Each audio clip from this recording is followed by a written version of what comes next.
Hello friends, welcome back again to my YouTube channel the English library. আজকেও আমরা ঠিক শিখবো স্পোকেন ইংলিশের জন্য কিছু সেন্টেন্স যেগুলো আপনাদের প্রত্যেক জীবন ডেইলি কনভারসেশন লাইফে অত্যন্ত ইউজফুল হবে।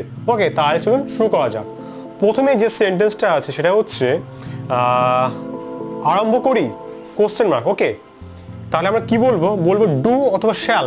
ডু অথবা শ্যাল উই স্টার্ট বা begin. Do we begin, shall I begin বা স্টার্ট, যে কোনো একটা বললে কিন্তু হবে। ওকে, নেক্সট আছে কখন এলে। কখন এলে কি বলবো আমরা? When did you come. When did you come. Next Dinesh কোথায়। দিনেশ কোথায় গেছে। এখানে আমি জাস্ট একটা নাম নিয়ে নিয়েছি, দিনেশ কোথায় গেছে। আপনারা কিন্তু যে কোনো নাম ইউজ করতে পারেন। রাজা কোথায় গেছে, শ্যাম কোথায় গেছে, মাম্পি কোথায় গেছে, রিয়া কোথায় গেছে, অঙ্কনা কোথায় গেছে, এইগুলো কিন্তু আপনি কিন্তু ইউজ করতে পারবেন। ওকে, তাহলে দেখুন কি হবে? Where is Dinesh, where is Raja, where is Riya, where is Ankana, where is Mampi. So these are এই টাইপে কিন্তু বলতে পারি। নেক্সট কি ব্যাপার। কি ব্যাপার যদি বলি, বলবো আমরা what is the matter. What is the matter, what is the matter.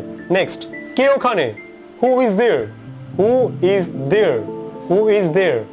Next সাহেব ভেতরে আছেন। সাহেব ভেতরে আছেন।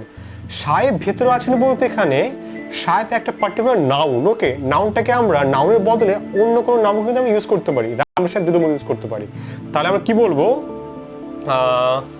আমরা কোশ্চেন করছি সাহেব কি ভেতরে আছেন, তাহলে আমি বলবো is the boss in. Boss মানে কি সাহেব বা মাস্টার। ইজ দ্য বস ইন অথবা is Ram in, is Mampi in, এভাবে কিন্তু আমরা কিন্তু ব্যবহার করতে পারি। ঠিক আছে, তাহলে আজকের জন্য কিন্তু এইটুকুনি। আবার কিন্তু আমরা পরের দিন কালকেই আমরা নেক্সট আবার নতুন কিছু সেন্টেন্স নিয়ে আসবো, যেগুলো আপনাদের জন্য অত্যন্ত গুরুত্বপূর্ণ ভূমিকা পালন করে ডেইলি লাইফ কনভারসেশনের জন্য। ওকে, তাহলে টাটা, বাই বাই, এবং অবশ্যই কিন্তু আমার চ্যানেলটি কিন্তু সাবস্ক্রাইব করবেন এইরকম আরও মজাদার ইন্টারেস্টিং ভিডিও পাওয়ার জন্য।